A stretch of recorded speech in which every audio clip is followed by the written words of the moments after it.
Asia महादेश की सबसे बड़ी कंपनी एचईसी आज अपने गार्जियन को तरस रहा है।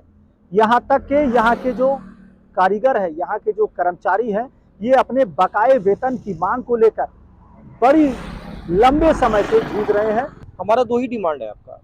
पहला कि कंपनी का क्या रोड मैप होगा, what are the future planning of the company, और सेकेंड डिमांड है हमारा कि हमारा जो बकाया वेतन है, जो हमारा 15 महीने का जो सैलरी बकाया ऑफिसर्स का और 11 महीने का जो सैलरी है वो हमारे वर्क्समैन का बकाया, उसको शीघ्र से शीघ्र आपको दिया जाए। इन द सेंस कि ऐसा ना हो कि इस मैनेजमेंट को आप डिप्यूट कर दिए, हाथ पैर बांध के स्विमिंग पूल में डाल दिया, बोल रहे हैं कि भाई आप तैरिए, तो वो तैर पाना मुश्किल होगा।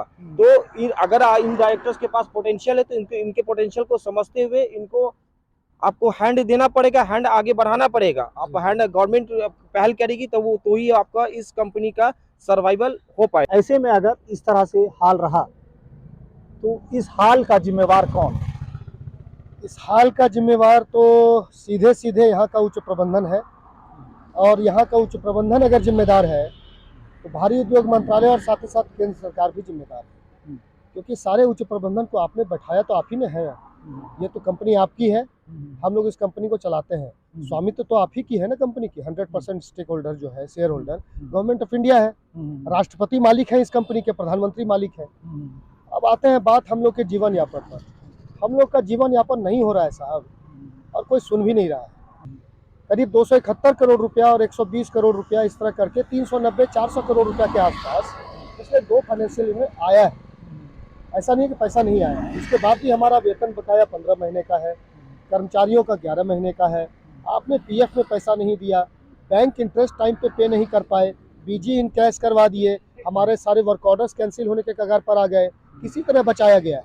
ना आपने रॉ मटेरियल के लिए पैसा दिया, ना इनपुट में, ना प्रोडक्शन में, कहीं भी आपने पैसा डाला नहीं। बाकी पैसा गया कहाँ?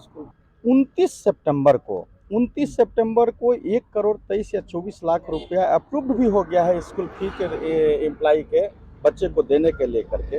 लेकिन यहाँ कुछ व्यक्ति है जो ये अपने आप को समझते हैं कि हमारे बिना कंपनी नहीं चलेगी, हम जो बांटेंगे हम ही बांटेंगे। तो ये क्या कि उस पैसा को भी कुछ अपना बेनिफिट के लेकर के उस पैसा को भी डाइवर्ट कर दिया है।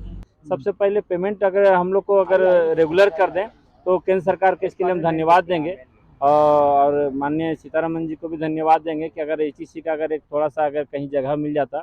लेकिन सरकार की मंशा ही साफ नहीं है, उनकी पॉलिसी ही है बंद करना, तो प्राइवेट टेक्नोलॉजी, टेक्निकल और मजदूरों को आगे बढ़ाने की बात तो हुई है इस बजट में।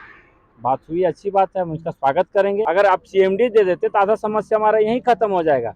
दूसरी बात है वेतन का, तो वेतन में अभी जो एचईसी जो हम लोग बोलते हैं कि सरकार मदद नहीं कर रही, हमारे पास खुद पैसा है लेकिन पैसा को कहाँ पे यूज करना है, यूज करने वालों को तरीका मालूम नहीं है। यहाँ तक कि अपने बकाए वेतन की मांग को लेकर सड़क के किनारे बैठे हैं। अब देखना होगा इस ओर सरकार की ओर से क्या कुछ पहलकदमी होती है, क्या कुछ सकारात्मक पहल होती है, या फिर इसी तरह से एचईसी के कर्मचारी आंदोलन ही करते रह जाएंगे। अपने सहयोगी अरविंद के साथ मोइजुद्दीन, समाचार प्लस, रांची।